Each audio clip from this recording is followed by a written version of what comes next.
Au fil des années, les fans ont connu Marie-Sophie Lacaro comme un symbole de calme, de professionnalisme et de fiabilité à la télévision française. Avec sa voix chaleureuse, son visage bienveillant et son style d'animation assuré, elle est devenue chaque midi une amie familière de millions de familles grâce à l'émission 13h sur TF1. Mais derrière les lumières du studio et les reportages d'actualité minute par minute se cache une vie privée qu'elle a toujours habilement entretenue, loin du bruit et des ragots des médias. Alors, quand Marie-Sophie Lacaro a finalement confirmé qu'elle allait se marier avec son partenaire après 2 ans de relations secrètes, les fans ont été surpris, mais ce fut une surprise heureuse, chaleureuse et touchante. Ce n'était pas un mariage tape à l'œil, pas de tapis rouge, pas de presse, mais il était rempli d'un véritable amour qu'elle avait gardé discrètement et profondément tout ce temps. Lors d'une rare interview après l'annonce de la nouvelle, Marie-Sophie a parlé avec douceur de son histoire d'amour avec son partenaire actuel, un producteur de télévision qui a travaillé dans les coulisses de plusieurs des émissions qu'elle animait. Ils se connaissent depuis longtemps, mais ce n'est que ces dernières années, après quelques collaborations, que les sentiments entre les deux ont progressivement fleuri. Nous ne nous sommes pas précipités l'une vers l'autre comme des jeunes amoureux. Nous avons avancé lentement, très lentement, parce que nous avions tous deux traversé des bouleversements dans nos vies et que nous chérissions tous deux la paix, a-t-elle confié. C'est pourquoi, pendant les 2 années où ils ont été amoureux, tous deux ont décidé de garder leur relation privée, loin des regards indiscrets, afin de pouvoir se sentir l'une l'autre de la manière la plus réelle et la plus sincère. Le mariage de Marie-Sophie a eu lieu dans une petite maison ancienne de l'Aveyron, là où elle est née et a grandi. Sans centaines d'invités, sans un casting de stars, la cérémonie s'est déroulée uniquement dans les bras des proches, de la famille, des amis proches et de quelques collègues de longue date. Cependant, tout était extrêmement émouvant.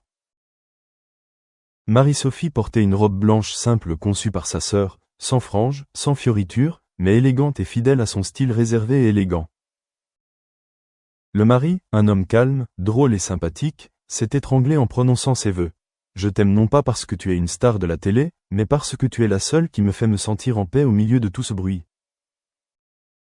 Marie-Sophie est mère de 2 fils issus d'un précédent mariage. Elle a admis qu'avant de décider de se remarier, ce qui la préoccupait le plus, c'était les sentiments de ses enfants. Je ne voulais pas que mes enfants se sentent remplacés ou abandonnés. Mais heureusement, ils m'ont comprise et aimée plus que je ne le pensais. Lors du mariage, les 2 garçons ont tenu les mains de leur mère et l'ont conduite jusqu'à l'allée, comme une bénédiction simple mais inestimable. La petite famille de Marie-Sophie est désormais plus soudée et chaleureuse. Le week-end, ils cuisinent ensemble, cultivent des fleurs dans leur petit jardin et regardent de temps en temps les vieux journaux télévisés qu'elle présentait, en riant et en se remémorant les accidents amusants à l'antenne. Peu de gens savent que Marie-Sophie a traversé une période difficile au niveau de sa santé lorsqu'elle a dû arrêter temporairement de travailler en raison de graves problèmes de vision. C'était un silence difficile, la laissant dévastée et doutant d'elle-même.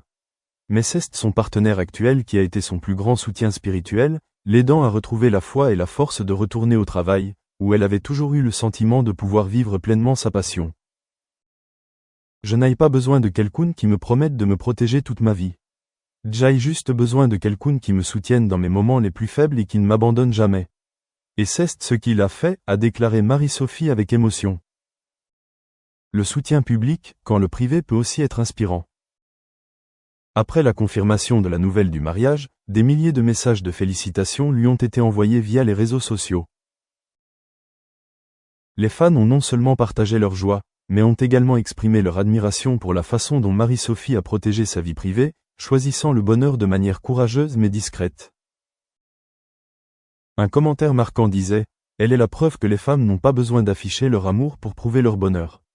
La délicatesse, la maturité et le choix de la bonne personne au bon moment sont les clés d'une vie épanouissante. » Marie-Sophie Lacaro n'a jamais publié ses photos de mariage dans la presse, n'a jamais invité de journaliste à l'interviewer lors de la fête de mariage, ni écrit un long statut pour l'annoncer au monde.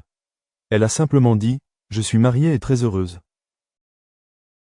Cette déclaration était probablement suffisante pour que tous ceux qui l'aimaient se sentent en sécurité et heureux.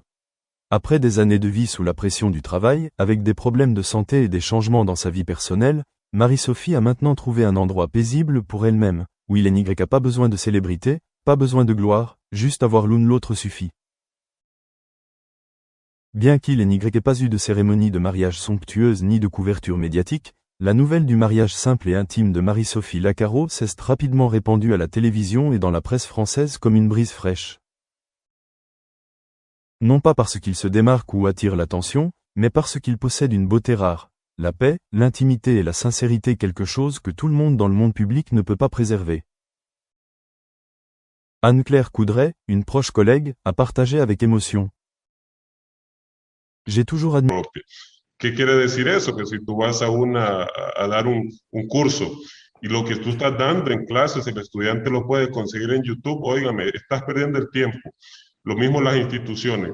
Si un grado académico no ofrece lo que el mercado está pidiendo, lo que el individuo le va a asegurar un desarrollo profesional exitoso, créame, las universidades están perdiendo el tiempo. Entonces, esa lectura de estar por encima siempre, o al menos a la par de lo que el mercado o la necesidad del entorno de la sociedad está demandando, es algo fundamental para cambiar esa perspectiva y que el estudiante cambie del no vale la pena, en realidad sí, vale la pena ir a sentarse con un profesor o vale la pena invertir cierto tiempo en educación.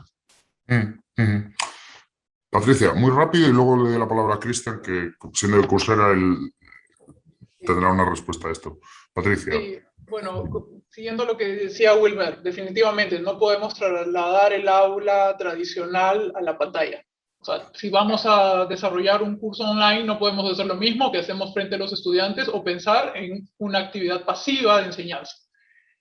Solo así el estudiante puede encontrar valor en estos videos. Y segundo es la blenderización. Si un estudiante está dando, digamos, ese reclamo, es porque él ha pagado por una educación presencial.